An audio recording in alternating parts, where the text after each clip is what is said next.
فارس اور سونا چمکنے والا پتھر۔ ایک دن چھوٹا سا لڑکا فارس جنگل میں کھیلنے گیا۔ وہ تتلیوں کے پیچھے بھاگتے بھاگتے ایک چمکدار پتھر کے پاس پہنچا۔ پتھر سورج کی روشنی میں سونے کی طرح چمک رہا تھا۔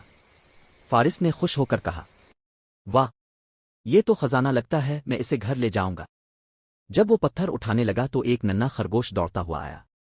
خرگوش نے کہا، فارس، یہ پتھر میرا ہے، میں روز اس کے پاس بیٹھتا ہوں، یہ میرا دوست ہے۔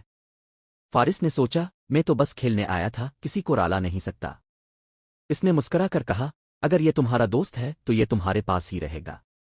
خرگوش خوش ہو کر بولا، تم بہت اچھے ہو فارس، تمہارے دل میں روشنی ہے، اسی لیے یہ پتھر تمہیں چمکتا دکھائی دیا تھا۔ جب فارس واپس گھر پہنچا تو حیران رہ گیا۔